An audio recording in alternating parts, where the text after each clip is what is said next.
Zamisli da živiš 50 metara iznad tla.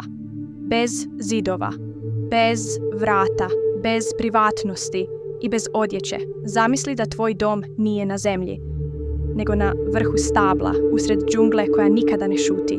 Ovo nije film, ovo nije legenda, ovo je stvarnost žena plemena Korovaj. Ali pravo pitanje nije kako žive. Pravo pitanje je zašto to za njih nije problem. U našem svijetu tijelo se skriva, procjenjuje, uređuje, kontrolira. U svijetu žena Korovaj tijelo je prirodno, bez srama, bez seksualizacije, bez potrebe da se objašnjava.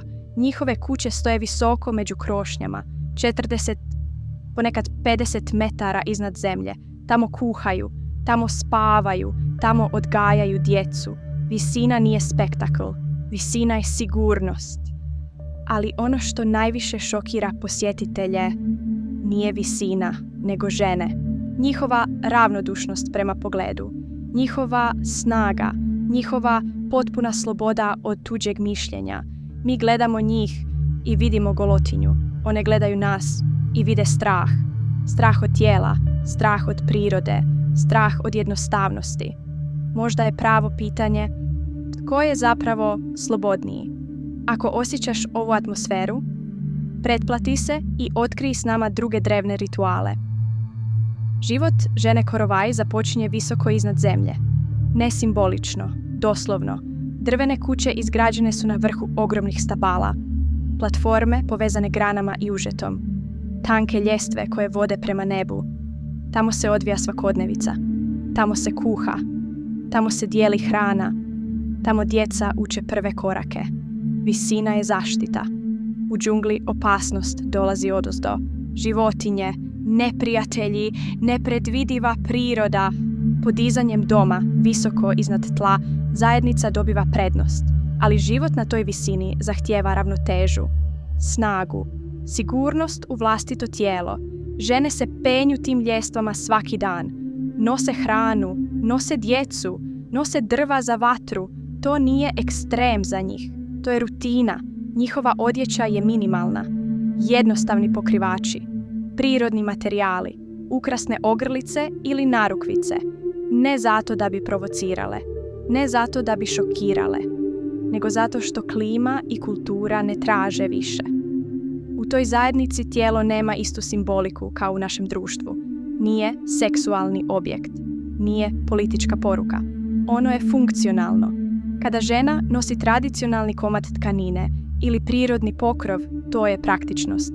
Ne moda, ne trend. Djeca odrastaju gledajući majke kako rade, kako sudjeluju, kako su dio sustava. Uloga žene nije skrivena, nije marginalna. Ona je temelj. Žene pripremaju sagovinu, osnovnu hranu plemena. One održavaju vatru. One prenose znanje.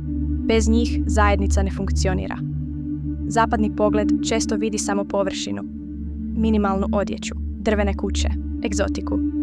Ali ne vidi logiku. Ne vidi prilagodbu okolišu. Ne vidi stoljeća iskustva. U svijetu Korovaj žena ne postoji stalna usporedba tijela. Ne postoji ideal ljepote nametnut izvana. Vrijednost se mjeri doprinosom, radom, odgovornošću.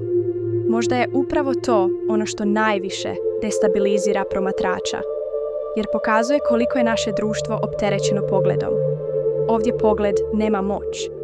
Postoji samo svakodnevni život, jednostavan, fizički zahtjevan, ali jasan. I dok mi raspravljamo o značenju tijela, one žive bez tog konflikta, bez potrebe da budu prihvaćene, bez potrebe da budu objašnjene. Samo postoje. Kada prvi put vidiš ženu Korovaj, reakcija je gotovo instinktivna. Iznenađenje, nelagoda, pitanje. Ali ta reakcija ne dolazi iz džungle, dolazi iz nas. Navikli smo na tijelo koje se čuje stalno uređeno, kontrolirano, procijenjeno. Navikli smo na ideju da tijelo mora nešto predstavljati. Status, privlačnost, moć. Kod žena Korovaj tijelo ne predstavlja ništa. Ono jednostavno postoji, ne skriva se, ne ističe se, ne traži pažnju. U njihovoj zajednici ne postoji koncept provokativnog. Ne postoji ideja da pogled automatski nosi seksualno značenje. Pogled je samo pogled. Djevojčice odrastaju bez osjećaja da moraju pokrivati sebe zbog tuđih misli. One uče kako se penjati, kako pripremati hranu, kako sudjelovati u životu zajednice. Njihova vrijednost ne proizlazi iz izgleda, nego iz doprinosa. A sada zamisli suprotnu situaciju. Zamisli da žene Korovaj promatraju naš svijet. Gradove prepune reklama, ekrane prepune filtriranih tijela, standard ljepote koji se stalno mijenja. Možda bi one bile zbunjene, možda bi pitale zašto je tijelo postalo teret. Jer u njihovom svijetu teret je drvo koje nosiš na leđima, ne tuđe mišljenje. Problem nastaje kada njihov način života uđe u naš medijski prostor. Odjednom postaje egzotičan, divlji, primitivan. Ali ti pojmovi govore više o nama nego o njima. Njihova kultura razvijala se izolirano, njihova pravila nastala su iz prilagodbe okolišu. Vlažna klima, težak teren, stalna potreba za sigurnošću. Odjeća u takvim uvjetima nije identitet. Ona je funkcionalna. A ponekad ni to. Kada gledamo bez konteksta, vidimo samo razliku. Kada gledamo dublje, vidimo logiku. Možda je najveća provokacija to što njihova sloboda ne traži dopuštenje. One ne objašnjavaju sebe, ne brane se, ne opravdavaju se. One jednostavno žive. I možda je upravo ta ravnodušnost prema našem sudu ono što nas destabilizira. Jer ako netko može živjeti bez potrebe da impresionira, što to govori o nama? Ovo više nije samo priča o plemenu. Ovo je ogledalo. Ogledalo koje pokazuje koliko brzo sudimo onome što ne razumijemo. I zato dolazimo do središta ove teme. Ako te ova perspektiva tjera na razmišljanje, ako želiš razumjeti svjetove koji postoje izvan našeg okvira, ako se želiš još dublje uroniti u ove skrivene svjetove, pridruži nam se i pretplati se. Snaga žena Korovaj nije glasna, nije demonstrativna, nije politička. Ona je tiha, ali konstantna. Život na visini zahtijeva sigurnost u vlastito tijelo. Svaki korak na drvenoj platformi mora biti stabilan. Svaki uspon uz ljestve mora biti precizan. To nije spektakl. To je svakodnevica. Žena Korovaj nosi teret bez publike, bez pohvale, bez priznanja. Snaga se ne mjeri riječima, mjeri se izdržljivošću. Zajednica funkcionira jer svatko ima ulogu. Djeca nisu privatna odgovornost, ona su dio cjeline. Hrana se dijeli, rad se dijeli, rizik se dijeli. U takvom sustavu žena nije izolirana figura. Ona je čvor mreže. Bez nje mreža se raspada. Za razliku od društava u kojima žena često nosi pritisak standarda ljepote, ovdje pritisak dolazi iz prirode. Kiša ne pita jesi li spremna. Oluja ne čeka da se prilagodiš. Zato se razvija drugačija vrsta otpornosti. Ne estetska, ne društvena, nego egzistencijalna. Možda upravo zato njihova golotinja nema isto značenje. Jer tijelo koje svakodnevno radi, penje se, nosi, preživljava, nije objekt, ono je alat.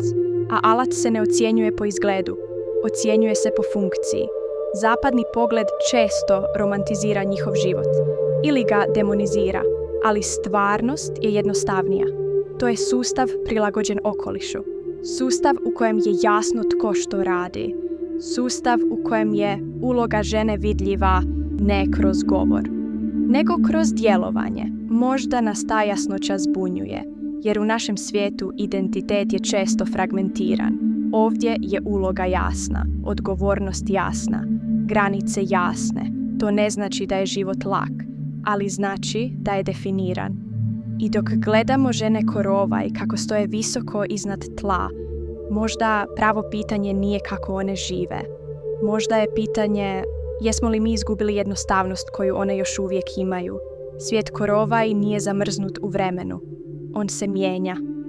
Polako. Ali sigurno. Kontakt s vanjskim svijetom postaje češći. I s kontaktom dolaze nova pitanja. Djeca ponekad odlaze iz džungle. Neki se vraćaju, neki ne. Turisti dolaze s kamerama. Dokumentarci prenose slike diljem svijeta. I odjednom, ono što je stoljećima bilo privatno, postaje javno. Žene Korovaj sada žive između dva pogleda. Pogleda zajednice i pogleda svijeta. Prvi je poznat, drugi je nepredvidiv. Kada vanjski svijet promatra njihovu golotinju, često vidi simbol, revoluciju, zaostalost.